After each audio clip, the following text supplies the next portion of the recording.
What is up, guys? I was just scrolling my YouTube homepage and I saw this video called I Hired a Fat Personal Trainer, and I think we should get into it and talk about it.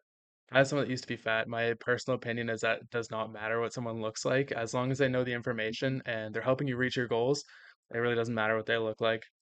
Everyone's fitness journey looks different and everyone's at a different point in their journey. And some people, the gym is very uncomfortable to them. So having someone that looks like them can help them become more comfortable and get to their goals faster. So honestly, I think that as long as they have the credentials and the knowledge needed to train you to be your best self, I don't think it matters what they look like. But let's get into the video and let's hear what they have to say. Last one, all the way, 10. This personal trainer charges £50 for a session. What do you think of this? Okay, before we start, not gonna lie, I have no idea what that is in dollars, so let's look at that real quick. But nowadays, scrolling through social media, I see people who aren't necessarily in the best shape being personal trainers and giving out advice. Hi, I'm Roy. I am a fat personal. I think before we get into it even, it's important to acknowledge that personal trainers are not just there to like make you Mr. Olympia. Like not everyone's goal is to get that big and jacked. So I think it's important to note that like some people are just there to simply be healthier and just like get out of the house and exercise. And I think that's an overlooked part of the fitness industry. Trainer. My name is Carrie. I'm a personal trainer and a power lifter, and this is what my body looks like. And also like she said, like it's also powerlifting too, like people trying to get stronger. It doesn't looks isn't everything in the gym. I think people seem to forget that. But there are people online who think this is completely wrong. One thing I've never understood is PTs that are out of shape. If you're a fat personal trainer, you should be executed. What about PTs that Okay, executed is genuinely insane. Maybe let's not go that far. are out of shape? Don't. But they're out of shape. How do you get business? There's clearly a big divide. Some people saying you don't need to be in shape to be a good PT, and others saying, well, no, there needs to be proof in the pudding. How you doing? I don't know Good how to meet do you. this. Hello. Nice to meet you. You're right. This is Rhiannon, a fully qualified personal trainer who's on the side of you don't need to be in great shape to be a PT. You can't assume I'm unfit based on how I look, but you are. Hello. All right, good to meet you, mate. Good to meet you too, pal. And this is Bobby, again another fully qualified PT, but on the opposite side of the argument to Rhiannon, saying you do need to be in good shape. In this video I'm hiring both of them to train me as a PT, and at the end they'll meet up and discuss their opposing opinions. You are physically unhealthy. Really, do you want to know? I do feel a little bit intimidated. It's just morally correct for a person. Okay, I saw this clip on TikTok. Morally correct is crazy. What does that even mean? Like you can't just say it's morally correct. Because it's not. Like that doesn't mean anything. What is your like morality in this thing? Morally like that's such a bad argument. Trainer to be in shape. Morally correct.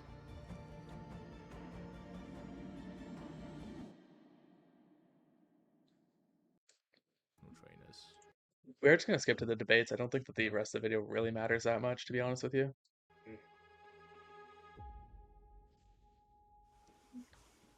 I'll also tell you where I sit on all these problems as well. Bobby and Rhiannon here. Bobby is a personal trainer. Rhiannon is also a personal trainer. And today they're going to debate, share their opinions on how personal training should be done. This table will help do that. You see, I'll make a statement. It's then Bobby and Rhiannon's decision where they want to put the cup in favour or against the statement I've just made. So without further ado, let the debate begin. Body positivity is a dangerous movement. I'm gonna go disagree. I really don't think it is. I don't think people are saying like you need to be fat. Like that's obviously not what body positivity is. They're basically just saying that no matter what you look like, you should be proud of yourself, and it's not really what people look like that matters. It's what you do, your actions, and I think that embracing who you are is never a bad thing. But let's see what they have to say. Rhiannon, why have you gone for the disagree? So I'm a big person, and I think that there's nothing wrong with that. No, there isn't. But it is That to me is body positivity. scientifically unhealthy. I just feel I don't think that's a good argument. Like, sure, it is unhealthy, yes, but that's not the point of the movement. The point of the movement is that just because you're bigger does not mean you're less of a person, I think. that someone should feel accepted and proud of their body if they're not meeting society's expectation of fit. If someone's happy with the way they look, fine, you don't want help. Yet you are saying, I feel good, I mentally feel good, physically, your body is screaming at you and saying, help. Yeah, I agree. It's why I'm not over here. It's okay to be overweight / obese. This is an interesting one. Is like obviously it's okay. Yes, like you're not gonna die. Well, like obviously it's okay. Like you're not gonna get arrested like that. I don't know what he means by this question. I'm gonna go agree. It is okay. Like no one's stopping you. I think that if that's what your goal is, and like yeah, it's like it's not a bad thing. Okay. So being overweight, I obviously work with people who are overweight. They are putting themselves at risk of health scares. It's quite unhealthy. I mean, I wouldn't. This seems to be his only like arguing point is that it's unhealthy. And yes, obviously it is. But like that's I think he's missing the point of the conversation. It's not whether it's healthy or not, it's whether like people should be discriminated against because of it. Want someone to die. Like we know the health benefits and rewards of being like in better shape, but I just don't think he gets the point of this debate. My reason for going over this side, I don't think there's anything inherently wrong with being bigger, because I think if we lived in a world that just said it was wrong, or Also, like at the end of the day, it's not up to you about how other people live their life. Like our goals are different. Like if I want to eat more and that makes me happy and I'm willing to sacrifice a few extra years at the end of my life, like it's not your place to tell me to stop. You know what I mean? Like I don't think that that's a problem. I think that if people want to be happy, like it's not your place to tell them to stop. that it's not okay to be big. I think that would be disadvantaging all the people who are big, who maybe are big for various reasons. It could be a medication, it might be mental health, it could be something that... There is no medication that actually makes you overweight, because if that was the case, then they would be prescribing it to people who have anorexia, and that would be solved tomorrow. But there are side effects of medication that can lead to people... Yeah. Okay, this guy's actually an idiot. I cannot stand this guy. Yeah, obviously there is going to be medication that's going to make your body want to eat more. And to a lot of people, that their goal is just not to be skinny. Like that's not the main focus in their life. They could be career driven instead. Like there's other focuses in life where I know like us gym people, like we tend to think that that's the only focus in life because for us it kind of is sometimes. But for most people, like the average person that doesn't go to the gym, this is not going to be like a day-to-day goal in their life. Like they're not thinking every meal like, am I getting too many calories? Like I think that saying that is dangerous. Are you a pharmacist? No, I'm a personal trainer. Yeah.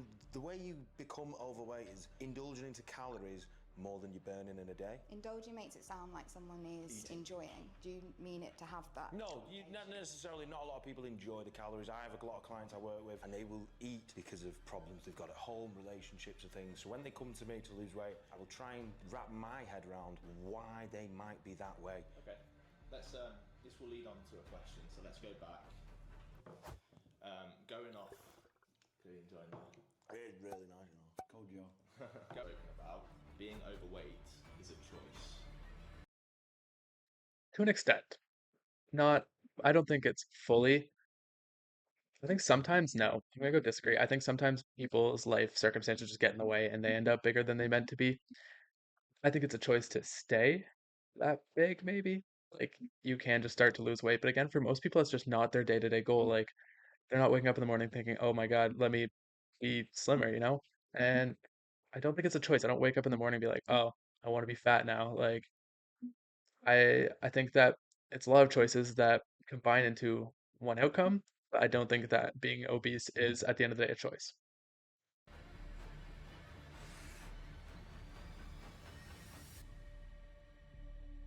You've remained in the neutral. Why is that? Because I don't know what goes on in anyone else's head, so I'll talk about myself. Okay. I don't choose to be this weight. I don't wake up every day and think I choose this to be like this. I don't wake up every day though and choose to eat in a calorie deficit. So I think I'm neutral because the reason I am the way I am is because of my mental health, and I don't choose my mental health. If something's affecting you, I do think that is a big aspect. Like no matter how much you say that, like yes, you can control your impulses and stuff, like at the end of the day, you don't know how you're gonna feel. And I feel like if you're having like that bad of mental health, like a day that bad, trying to stay in a calorie deficit just is sometimes just an added thing that not everyone can handle. And I do think that's not really a choice. I think she's right on this one.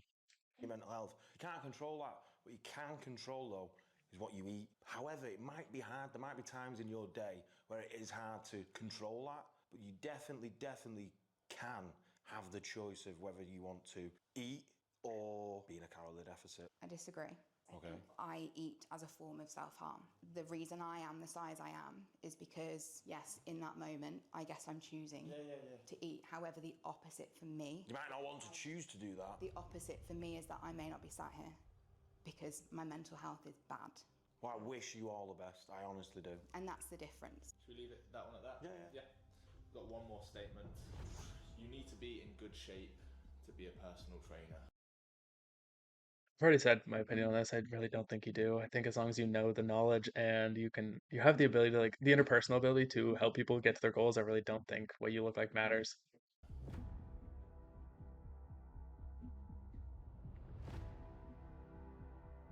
So not necessarily, you don't need to be in like top tier shape to be a personal trainer. You can be out of shape. The only exception being is if I personally think you've been in shape before. I would always practice what you preach, and if you're gonna talk the talk, you better walk the walk, because it will be a lot more motivating for someone who can then... I think, yeah, some people definitely find motivation in someone that has lost weight before. Like for me, I know I follow a lot of people on social media that have lost weight just like I have. And I do think that is a level of motivation. But again, that's just not a thing that most people are looking for, especially when you're just starting the gym. Like there's two different levels in my eyes. There's like the people just starting who are more likely to go to her, and then there's the people years and years into lifting that are more likely to go to him. And I think both are insanely valuable, and I don't think either should be discredited. and see if you can do it. Oh, well, I can do it. Morally, for me, I would go to someone who's in shape, or at least has I hate the way he uses the term morally, though. It's not a moral dilemma in this situation, and I don't know what he means by morally. been in shape. I have a variety of clients in terms of body weight and shape. People come to me because I can relate to their challenges. This is like, again, you like having someone that can relate to your challenges is massive. Like if you're doing a weight loss journey, if you can find a friend that's also doing weight loss, like it's so much easier. So having someone that can like train you and that has been through what you're going through, it makes everything so much easier.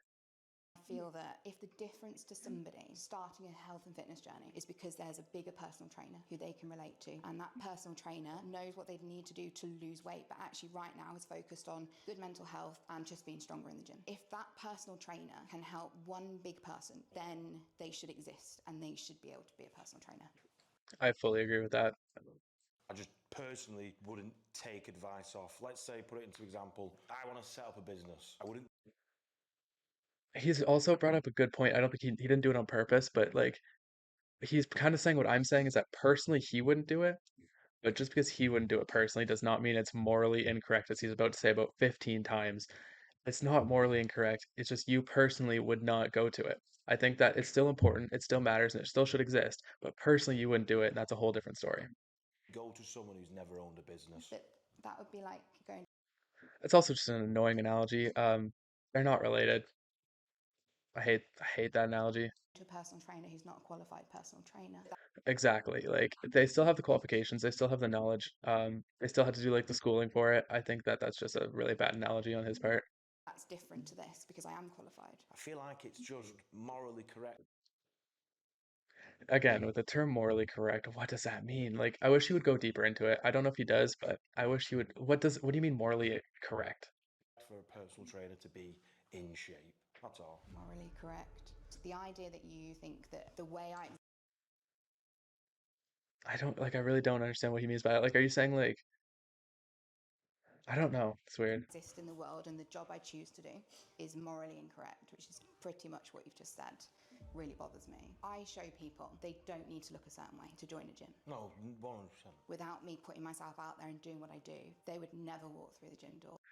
That's again, like having someone to relate to, like she said, like seeing someone that looks like you doing that kind of thing that you want to do is so motivating.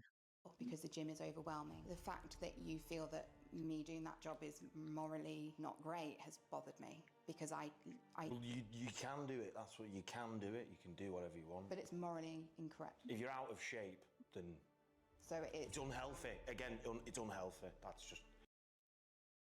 Again, yes, you're right. But once again, this has nothing to do with the conversation. Like, that's not the debate. The debate's not whether it's healthy or not, or whether it's morally correct or not. I just, I don't like this guy.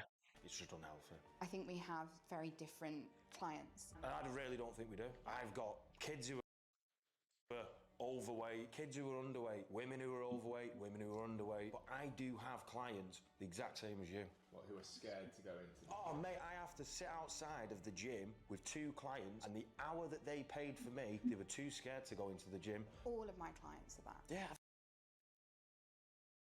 I feel like I feel more unsafe if he was my personal trainer. Like, I think that having someone that thinks like that, it would be so unmotivating. Like, if you're someone that's bigger and you're trying to hire him, like seeing these views of how he views bigger people, I think that would be so unmotivating. And I think that I don't know, I would never want him to be my personal trainer, especially if I'm just starting off. I feel like everyone is a little bit intimidated to go into a new place. I think there is a difference. Because I don't think there is. you say that your clients come to you because you are the body that they want. No, not necessarily. I've got women. I don't think women want to look like me. Okay, so in shape then. Well, yeah. My clients see success as me because mentally I'm existing in the gym. So Rhiannon, would you say that This is, again, I've said it 8 times at this point, but again, they're both for 2 different stages of people at the gym, and I think they're both equally important. your main goal for your clients is not necessarily to get I think he finds it hard to believe that people don't have the same goals as him, and I don't think he fully understands that. them into shape? Yeah, no, not at all. My main goal is to get them started on their health and fitness journey. 100%. But you think it's about getting in shape. I don't. And mentally. I just said mentally. But my thing is like I'm a personal trainer to help an individual do things safely. The exact same as me. I think with Bobby, it's We're always, both agreeing. it's always coming back to being in shape though. I am a personal trainer to help individuals come into a gym and safely navigate equipment and how things work. It's not about being in. I 100% do that too. I've helped so many people like yourself. I wouldn't go to you as a personal trainer personally. No worries, Neither would I. that's fine. Why is that? I want someone who isn't going to make me feel bad for existing in this body. I don't want you to feel bad. I want to help. You don't want her to feel bad, but you have said on many occasions that it's immoral for her to do what she does, and it's obviously it's unhealthy, but like, I don't know. Help you. The approach is very different though, and I think I really don't think it I is. think it is, and I think we appeal to different people, and 100%. fundamentally, I think that's the difference. Disagree. In my job, I exist in the gym to bring people in, show them how to do things safely. Brilliant. I do that too. But I'm morally incorrect, and you're morally right. So what's the difference there? Well, I would say I'm physically healthy. Dude, that's not the question. And you are physically unhealthy. That's the only difference. I'm not saying I'm better nor worse. The question being, is it okay for a personal trainer to be in shape or out of shape? I would say a personal trainer has to be in shape. It's a health industry. It's a fitness industry. Yeah. You've got to be healthy. You don't have to be though. No, you don't. That you've got free will. You can do whatever you want. I hope you carry on doing your job and you keep continuing to help people. It's all that matters at the end of the day. You're actually helping people, so You know what? I have gained some respect for him for that. That was a pretty good statement right there. I did like that. oh, well done. I mean, yeah. I really believe that. Okay, we're gonna end it here. Basically, let's wrap it up. So, have the opinions changed? No, I still think that both of them are important. They service different people in the fitness industry. Everyone's at a different level of their fitness journey, and I think realistically, both of them are required and needed in the industry. I think that he was wrong on a lot of things. I think she was wrong at the end. I don't think that she handled that all that well. I think she started taking it a little bit too personally. But again, I think he was wrong in so many parts. I think that I don't think he ever understood the point of the debate. I think that him bringing up health and morally correct 18 times just kind of didn't help. I really don't think it was a productive debate. But once again, I think that everyone has different goals at the end of the day, and everyone has different motivation styles as well. Like I feel like her motivation style is going to be very different than his, and everyone gets motivated differently. So I think both are required, both are needed, and both are perfectly valid personal trainers. Let me know what you think in the comments. If you like the video, drop a like, hit subscribe, and I'll see y'all next time. Peace.